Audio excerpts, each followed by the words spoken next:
This poem is called Leaving slash Leading. When Leaf asked Katita if she felt like joining him for dinner at Big Owl's perhaps, and she said sure. It was the first time they'd been one-on-one outside the group dynamics of the Zine project. They're at the launch party now. Plastic cups and boxed wine, hills of bound copies of Urchin Street Press to be dropped off at wherever, cafes and pubs, and the YMCA backpackers. But that can wait. The Friars are calling at Big Owl's, so on past the conservatorium with organ chords wafting out the third floor, like train horns as harbingers of sunset, yellow, oranged, burnished sweeps to powder light footfalls, through Civic Park, King Street, past the moorings where Katita lived last autumn.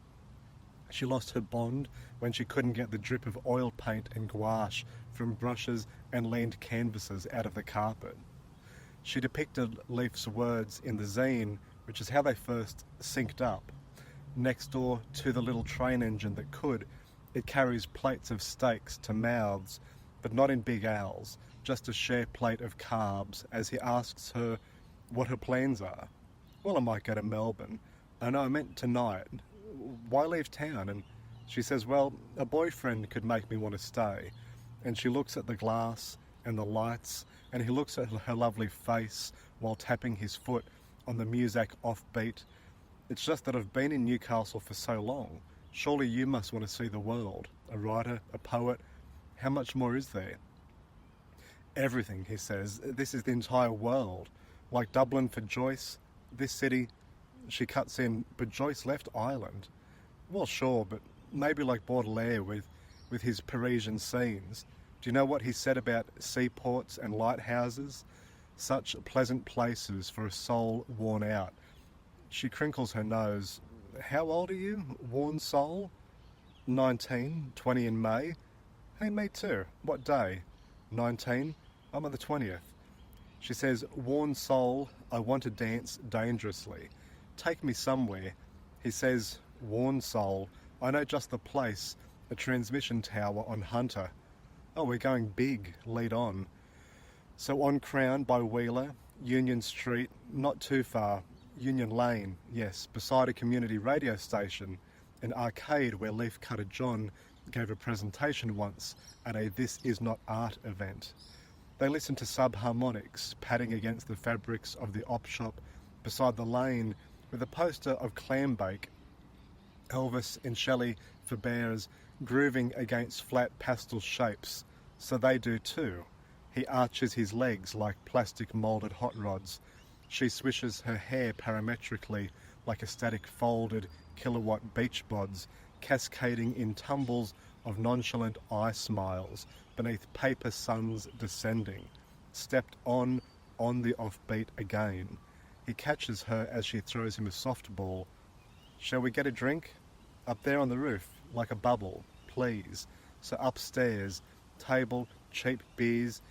Do you remember the Cookie Man? Oh, I remember the Popcorn Man from the 60s. And I remember the smell of data from Next Century. Laser treams phasing, Newcastle in space, post-ecology. But those cookies with the Smarties in the middle. The minecart in the arcade that used to run on rails around the pole. Miner with a pickaxe, ringing the bell on the hour.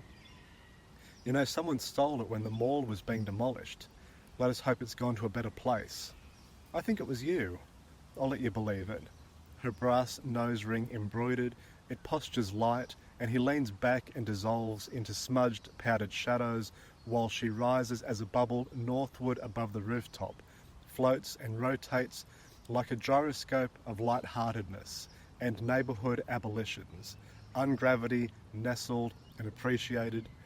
He gets another 2 beers, and by his return, her carbonation has eased. Back in her seat, the two of them as temporary flesh machines, looking in the back of the Civic Theatre shortly. Now, actually, by the time this real-time narration has caught up, the utility access for props and so on, where they enter the light and take the stage. Are they really doing this? Katita is already treading the boards while Leif sidles up and hides behind the cacophony of a performance, say 4 or 5 performers on stage, along with pantomime figures, foam versions of landmarks, Town Hall, Queen's Wharf Tower, assorted buildings from Frederick Menkens. Is this a biography of his life? No, it is a way of explaining where the tram line will run. Katita is flowing wavy metal lines towards Leif in a costume dressed as the old station. He says it might lead us somewhere, but she says she hears it might leave us somewhere. And by the time he swivels around the girth of a pink foam School of Arts, she's gone. Where is she? Not here, not over there. He looks around the theatre, but she's exited stage left. Heavens to Murgatroyd. So he jumps off the stage and barrels down the aisle out onto the street, up King to Hunter Street Mall, where all timelines seem to be overlapping like glass petals, like overhead transparencies, like memories transpiring, like a carousel of Google Street View photographs of the city in its heyday. See the folks wearing nice hats and suits, David Jones with his beautiful window displays, glamour and care. And then, when it was hollowed out, tax breaks given to artisan crafts while the void grew, the car park demolished from the top down, only Bolton Street left. Of course. Leif runs up the road to Bolton Street car park, another of Frederick Menkens' stamps, the last of the great multi-storey parking stations. He throws himself into the building, transmutes into the brickwork, the slabs, his eyes on the balustrades like closed-circuit television cameras, scanning the network for her. Katita, where are you? Leif panoramas, but the city is so dark now. The future is here.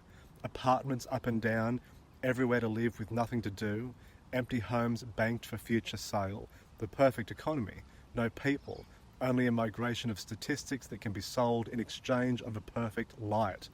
And then he sees her on the horizon, a little battery resting atop a fishing line separating black ink seas from pupil-wrought skies, all space where there is none.